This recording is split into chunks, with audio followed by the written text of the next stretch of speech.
Rami was a young boy, captivated by colors and canvases.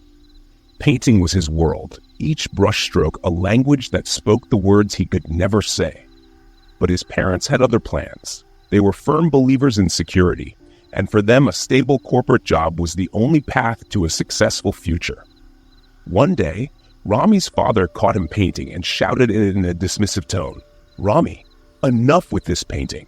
Art is a hobby, not a career. You need to focus on your studies if you want a real future." His mother echoed his father's sentiments. "You can't live off painting. We just want what's best for you, Rami.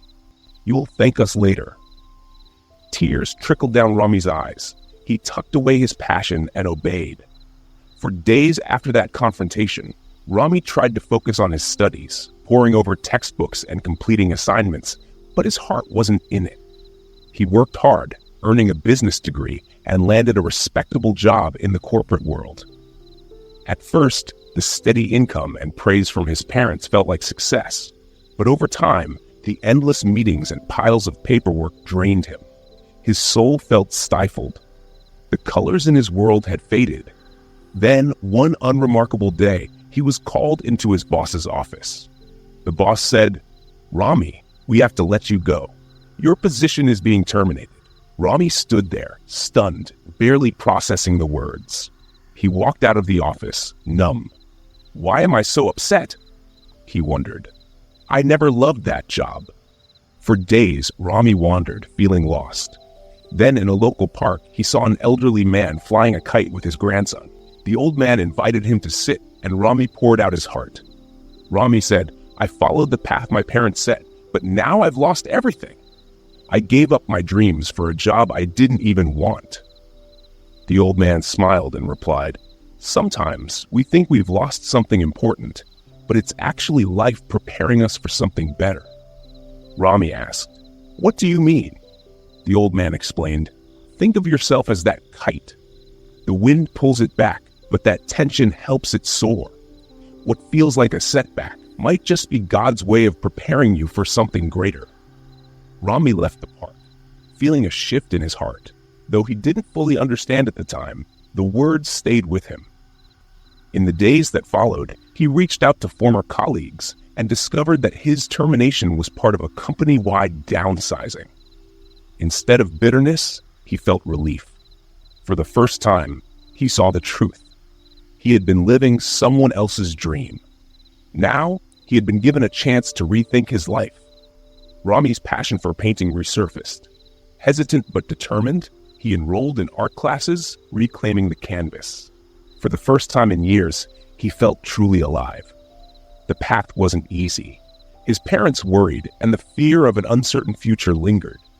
His mother warned him, "You're making a huge mistake, Rami. What will happen if this doesn't work out?" His father added, "You're throwing away everything we worked for. Go and apply to another job." But Rami pushed forward, undeterred. He immersed himself in the world of creativity, his strokes becoming more confident with each passing day. His first exhibition was a modest failure. Only one painting sold, and the financial strain was real. Yet, the memory of the kite's lessons stayed with him, reminding him to press on despite the setbacks. Sharing his work online, Rami slowly built a supportive community. Over time, his sales increased, and the very passion once dismissed as a hobby began to sustain him. As he grew successful, Rami wanted to inspire others who felt trapped by societal expectations. So he opened an art academy, a sanctuary for aspiring artists to explore their creativity without fear. There, he taught not just technique, but the courage to follow one's dreams. As the academy thrived, Rami realized that true success lies in aligning passion, skill, and purpose. The journey he had once feared had led him to a place of fulfillment beyond his imagination. One day, his parents attended an exhibition and were amazed by Rami's success. As a gesture of forgiveness, he gifted them a painting of a sunset, symbolizing his journey. His father said, "Rami, this is beautiful." His mother added, "We didn't understand at first, but we see it now. We're proud of you." Though they said little, Rami saw the pride in their eyes as they stood before his work. It wasn't an apology, but it was an unspoken acknowledgement that their son had found his true path. So friends, Rami's story is a reminder that life's detours often lead us exactly where we need to be. God removes what we think we need to open the door to what we truly desire. When we trust in God's plan, even when it doesn't make sense, it can lead to our greatest blessings. Always remember, true abundance only comes from aligning with our passion, skills, and values.